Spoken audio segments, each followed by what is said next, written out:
Dramatic intro.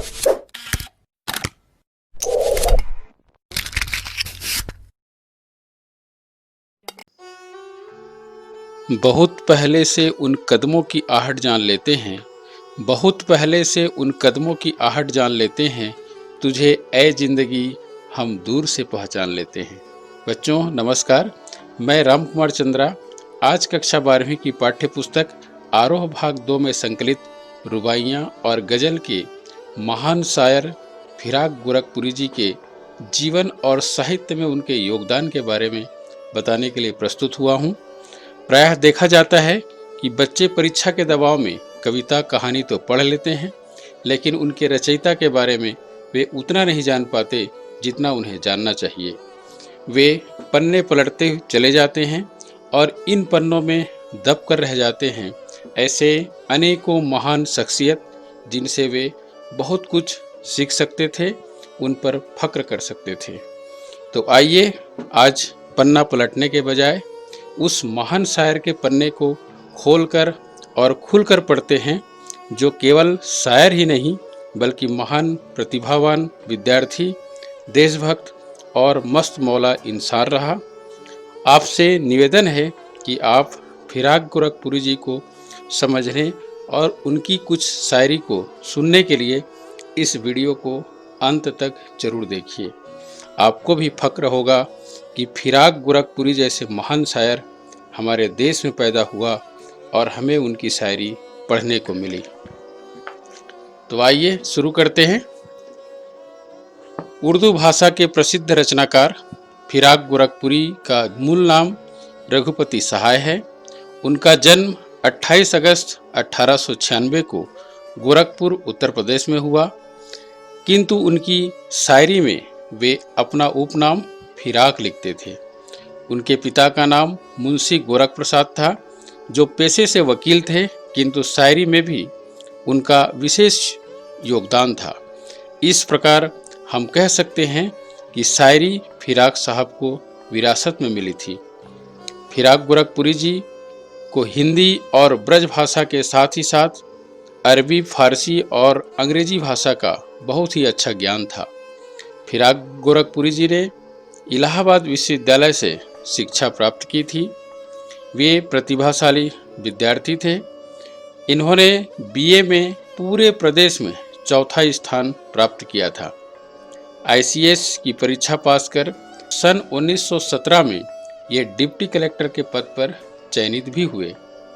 लेकिन जब देश गुलामी की जंजीर से जकड़ा हो और गांधी जी इस जंजीर को तोड़ने के लिए आह्वान कर रहे हों, तो फिराक जैसे देशभक्त दबंग शख्सियत कैसे चुप बैठ सकता था। महात्मा गांधी जी ने देश की आज़ादी के लिए जब असहयोग आंदोलन छेड़ा, तो फिराक गोरखपुरी ने सन 1918 में सरकारी नौकरी छोड़ दी और आंदोलन में कूद पड़े। उन्हें सन 1920 में स्वाधीनता आंदोलन में भाग लेने के जुर्म में गिरफ्तार किया गया और वे 1.5 वर्ष जेल में रहे। जेल से छूटने के बाद पंडित जवाहरलाल नेहरू जी ने उन्हें अखिल भारतीय कांग्रेस के दफ्तर में अंडर सेक्रेटरी बना दिया। बाद में उन्होंने इसे छोड़ दिया और इलाहाबाद विश्वविद्यालय में सन 1930 से 1959 तक अंग्रेजी के अध्यापक रहे। बच्चों, कवि के व्यक्तिगत जीवन की छाप कवि के साहित्यिक जीवन पर अवश्य पड़ती है। फिराक साहब की शायरी और जनश्रुति यह बयां करती है कि जो जवानी के जोश के संबंध में ये कहते रहे, रात भी नींद भी कहानी भी, रात भी नींद भी कहानी भी, है क्या चीज़ है जवानी भी, वही शायर सन 1914 में बिंदेश्वरी प्रसाद की बेटी किशोरी देवी से विवाह के बाद अपने वैवाहिक जीवन के असंतुष्टि को छुपा नहीं पाए। वे कहते रहे, एक उम्र कट गई है तेरे इंतजार में, एक उम्र कट गई है तेरे इंतजार में, ऐसे भी है कट न सकी जिनसे एक रात। फिराक साहब की अपनी जिंदगी से या अपने जीवन साथी से कोई ऐसी बात जरूर हो गई थी जो उनके दिलों को हमेशा खटकता रहा। तभी तो वे कहते रहे, गम से छूटकर ये गम है मुझको, गम से छूटकर ये गम है मुझको, क्यों गम से नजाद हो गई है, मुद्दत से खबर मिली न दिल की, शायद कोई बात हो गई है। फिराक साहब बहुत ही मिलनसार व्यक्तित्व के धनी थे। वे अपने बारे में तमाम उल्टी सीधी बातें खुद करते थे, अपने जीवन के दुख को खुद बताते थे। उनके पहनावे में फक्कड़पन झलकती थी। टोपी से बाहर झांकते हुए बिखरे बाल, शेरवानी के खुले बटन, ढीला ढाला पैजामा, एक हाथ में सिगरेट और दूसरे में घड़ी, गहरी गहरी और गोल गोल आँखें उनके जीवन की सादगी और अंतर्व्यथा को व्यक्त करती थी। लेकिन फिराक साहब जितने सादगी में नजर आते थे, अपने शायरी में वे उतने ही गहन गंभीर और विद्वता की अंदाज कुछ इस तरह बयां करते थे। मुझको मारा मारा है हर दर्द वो दवा से पहले, मुझको मारा मारा है हर दर्द वो दवा से पहले, दी सजा इश्क ने हर जुर्म वो खता से पहले। फिराक साहब प्रेम और सौंदर्य के शायर थे। उनकी शायरी में दिल की एक एक आवाज़ उन तक चुपचाप पहुंच जाती थी जहां वो पहुंचाना चाहते थे। उनकी ये शायरी, किसी का यूं तो हुआ, किसी का यूं तो हुआ कौन उम्र भर फिर भी, ये हुस्नो इश्क धोखा है अब मगर फिर भी। फिराक ने अपने साहित्यिक जीवन की शुरुआत गज़ल से किया। आप देखते होंगे कि उर्दू शायरी का बड़ा हिस्सा रोमानियत, रहस्य और शास्त्रीयता से बंधा रहा है, जिसमें लोक जीवन और प्रकृति के पक्ष बहुत कम उभर पाए हैं। लेकिन उर्दू शायरी के इस रिवायत को जिन शायरों ने तोड़ा, उनमें इल्ताफ़ हुसैन हाली, नज़ीर अकबराबादी के साथ ही फिराक गोरखपुरी का नाम प्रमुख रहा है। दैनिक जीवन के कड़वे सच और आने वाले कल के प्रति उम्मीद, दोनों को भारतीय संस्कृति और लोक भाषा के प्रतीकों से जोड़कर फिराक साहब ने अनूठा महल तैयार किया है।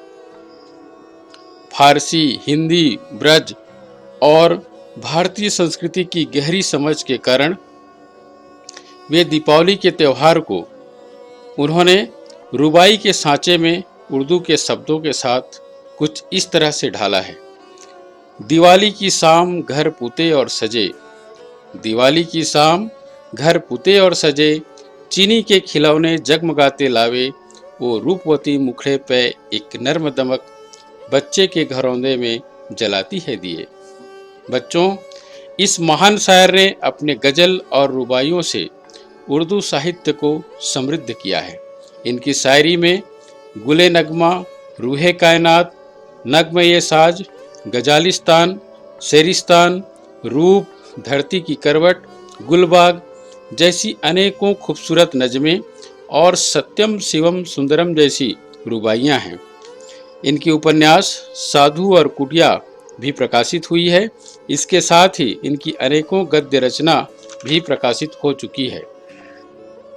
भारत सरकार ने इस महान शायर के प्रतिभा को अनेकों सम्मान से सम्मानित किया है। गुले नगमा के लिए 1970 में इन्हें साहित्य अकादमी पुरस्कार मिला। 1969 में इसी रचना के लिए ज्ञानपीठ पुरस्कार और सोवियत लैंड नेहरू पुरस्कार मिला।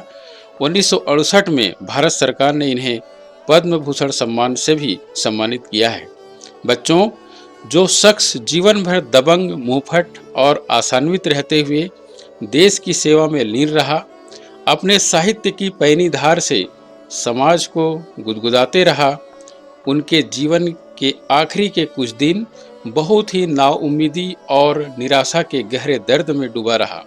उनकी ये पंक्तियां बयां करती है, अब अक्सर चुप चुप से रहे हैं, अब अक्सर चुप चुप से रहे हैं, यूं ही कभी लब खोले हैं, पहले फिराक को देखा होता, अब तो बहुत कम बोले हैं।